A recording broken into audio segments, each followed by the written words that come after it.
प्रभु यीशु मसीह को न्याय के दिन बहुत ही भयंकर अनचाहे शब्द बोलने पड़ेंगे। वो ना चाहते हुए भी इन शब्दों को बोलेंगे। आइए देखते हैं लूका 13:27। परंतु वह कहेगा, मैं तुमसे सच कहता हूँ कि मैं तुम्हें नहीं जानता, तो कि तुम कहाँ से आए हो, हे कुकर्म करने वालों, तुम सब मुझसे दूर हो जाओ। यीशु मसीह ये बात उनके लिए कह रहे हैं जो देह में रहते हुए कुकर्म कर गए, यानी पाप कर गए। मैंने अपनी 8वीं वीडियो में कहा था कि जब मनुष्य मर जाता है तो देह संसार में ही छूट जाती है, यानी देह संसार में ही रह जाती है और आत्मा नहीं मरती, हमेशा हमेशा के लिए जीवित रहती है। लिंक डिस्क्रिप्शन में है, क्योंकि वो परमेश्वर की सांस फूकी हुई है। मैं अगली वीडियो में ये बताऊंगा कि परमेश्वर शैतान को क्यों नहीं मारता।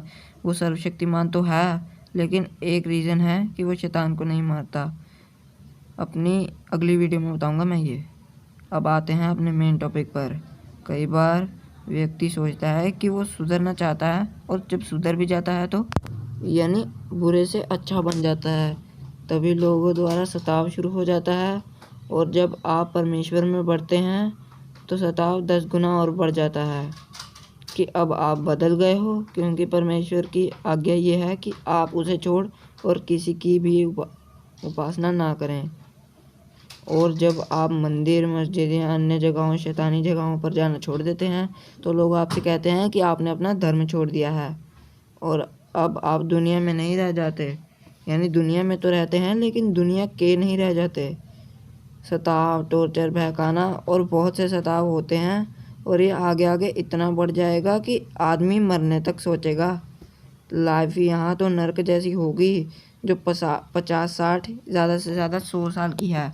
लेकिन अगर आप यहाँ सताव झेल गए, यानी बर्दाश्त कर गए, तो ऊपर अनंत जीवन, वो भी आप स्वर्ग में जाएंगे और अनंत जीवन होगा, यानी हमेशा हमेशा का जीवन। ऊपर जाकर परमेश्वर के सम्मुख अनंत जीवन बिताएंगे हम। कई बार विश्वासी ये कहता है कि अगर मुझे से पाप हो गया तो मैं क्या करूँगा, यानी अब मैं आत्महत्या कर लेता हूँ कि आगे मुझसे कोई पाप ना हो जाए।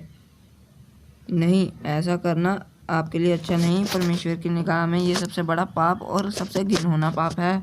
अगर आप भी ये सोचते हैं तो सावधान हो जाएं, नहीं तो ज़िंदगी भर अच्छे काम किए हों सब मिट्टी में मिल जाएंगे। अगर आपने ये काम किए तो प्रभु यीशु मसीह को आपके लिए भी ये अनचाहे वर्ड, शब्द कहने पड़ेंगे कि मैं तुम्हें नहीं जानता।